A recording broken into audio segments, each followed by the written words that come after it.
शक्ति के प्रतीक बलराम जी श्री कृष्ण के बड़े भाई थे।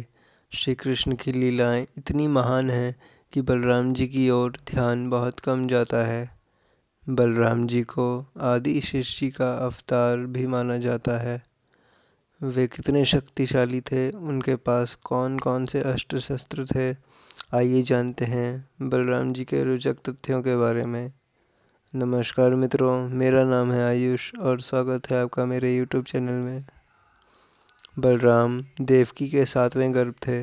कंस की कड़ी नज़र देवकी पर बनी रहती थी, इसीलिए इस शिशु का भी बच पाना कठिन था।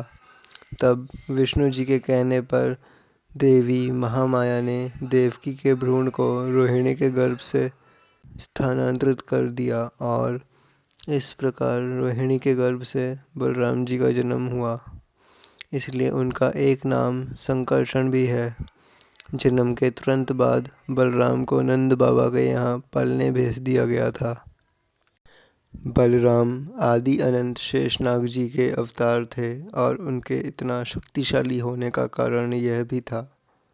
बलराम जी बड़े ही सीधे स्वभाव के थे और श्री कृष्ण के जटिल तथ्यों को समझ नहीं पाते थे, लेकिन वह हमेशा अपने छोटे भाई की हर बात से सहमत होते थे। बलराम जी शीघ्र ही क्रोधित हो जाते थे और शत्रु पे बिना सोचे ही टूट पड़ते थे। वहीं श्री कृष्ण अधिकतर समय शत्रु की कमजोरी का फायदा उठा के ही उसे खत्म करते थे। बलराम जी ने बचपन में ही धेनुकासुर, मुष्टिका और प्रलंबासुर जैसे शक्तिशाली असुरों को मार गिराया था। मल्लयुद्ध में उन्होंने भीम को पराजित कर दिया था। इससे भीम इतने प्रभावित हो गए कि उन्होंने बलराम जी से उन्हें अपना शिष्य बनाने का अनुरोध किया था और बलराम जी ने भी उन्हें अपना शिष्य बना दिया था। सर्वप्रथम उनके अस्त्रों और शस्त्रों की ही बात कर लेते हैं। उनका प्रमुख शस्त्र हल ही था, इसीलिए उन्हें हलधर के नाम से भी जाना जाता है। उनके पास रौद्र नाम का एक दिव्य धनुष भी था, जो उनको भगवान शिव से वरदान के रूप में मिला था। उसी धनुष को कुरुक्षेत्र युद्ध से पहले उन्होंने अभिमन्यु को दे दिया था। उनके पास धूम्रकर्ण नाम का एक दिव्यास्त्र भी था। इसके अतिरिक्त वे गदा भी रखते थे। हम आपको बता दें कि बलराम जी महाभारत काल के सबसे उत्कृष्ट गदा चालक थे। उन्होंने भीम और दुर्योधन दोनों को गदा चलाने की शिक्षा दी थी। बलराम जी का विवाह राजा रैवत की पुत्री रेवती से हुआ था। रेवती के पिता ने उसके विवाह के लिए एक भव्य स्वयंवर आयोजित किया था, पर रेवती ने वहां आए किसी भी राजकुमार को अपना वर मानने से इनकार कर दिया था। तब रैवत ने ब्रह्मा जी के साथ परामर्श किया और ब्रह्मा जी ने रैवत से कहा कि तुम अपनी पुत्री का विवाह बलराम जी से कर दो। और इस प्रकार बलराम जी और रेवती का विवाह हुआ। बलराम जी और रेवती के 2 पुत्र थे, जिनका नाम निशा था और उल्मुका था। बलराम जी का मथुरा में जरासंध के साथ एक भीषण युद्ध हुआ था। काफ़ी समय चले युद्ध के बाद बलराम जी ने जरासंध का वध करने हेतु अपना हल उठा लिया था, पर श्री कृष्ण ने ऐसा करने से उन्हें रोक दिया और उनको बताया कि जरासंध की मृत्यु भीम के हाथों ही लिखी है।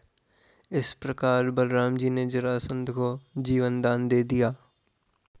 एक बार बलराम जी यमुना तट पर स्नान करने के लिए गए, पर उनको देखते ही यमुना ने अपना पानी सुखा दिया। बलराम जी ने पहले यमुना से अनुरोध किया कि पानी छोड़ दे, पर अहंकार में यमुना ने ऐसा करने से मना कर दिया, जिससे बलराम जी क्रोधित हो उठे और उन्होंने अपना हल उठा लिया और नदी के किनारे उसे टिका दिया और यमुना को पूरी शक्ति से खींचकर घुमाना शुरू कर दिया। क्रोध की ज्वाला में जलते बलराम जी यमुना को दूर ब्रह्मांड में फेंक देना चाहते थे, पर तभी यमुना ने क्षमा याचना की और वापस पानी का प्रवाह छोड़ दिया। बलराम जी ने उसे क्षमा कर दिया और वहां स्नान किया। दुर्योधन की पुत्री लक्ष्मणा श्री कृष्ण के पुत्र शंभ से प्रेम करती थी, परंतु दुर्योधन ने लक्ष्मणा और शंभ के प्रेम को अस्वीकार कर दिया और शंभ को बंदी बना लिया। जब द्वारका में कौरवों द्वारा शंभ को बंदी बनाने की सूचना पहुंची, तब बलराम जी हस्तिनापुर पहुंचे और वहां जाकर बलराम शांति वार्ता करना चाहते थे। उन्होंने विनम्रता पूर्वक कहा कि शंभ को छोड़ दिया जाए और लक्ष्मणा को उनके साथ जाने की अनुमति दी जाए, पर कौरवों ने ऐसा करने से इनकार कर दिया और बलराम जी का अपमान कर डाला। क्रोध में भरे बलराम जी ने बिना किसी चेतावनी के अपना हल हस्तिनापुर की भूमि में गाड़ दिया और हस्तिनापुर नगर को गंगा की ओर खींचना शुरू कर दिया। वह उस नगर को गंगा में डुबो देना चाहते थे। बलराम जी के प्रहार से पूरे नगर में हाहाकार मच गया। कौरव बलराम जी का यह रूप देखकर डर गए और उनसे क्षमा याचना करने लगे और उनकी समस्त बातों को मान लिया। इस प्रकार बलराम जी शंभ और लक्ष्मणा को द्वारका ले आए और वैदिक रीति रिवाज के साथ दोनों का विवाह संपन्न हुआ। बाणासुर युद्ध में उन्होंने शिव के गणों को पराजित कर दिया था। द्विविधा नामक शक्तिशाली वानर का वध कर दिया था। उन्होंने कुरुक्षेत्र युद्ध में भाग लेने से मना कर दिया था। उस समय वे कुछ अन्य यादवों के साथ तीर्थ यात्रा पर निकल गए और वह जिस दिन लौटे उस दिन भीम और दुर्योधन का अंतिम युद्ध चल रहा था। भीम द्वारा दुर्योधन को घायल करने से उन्हें क्रोध आ गया, पर श्री कृष्ण ने समझाकर उन्हें शांत कर दिया। मौसल पर्व के अनुसार यादवों के गृह युद्ध के दौरान वह योग मुद्रा में बैठ गए और वहीं अपने शरीर को त्याग कर वापस आदिशेष में लीन हो गए थे।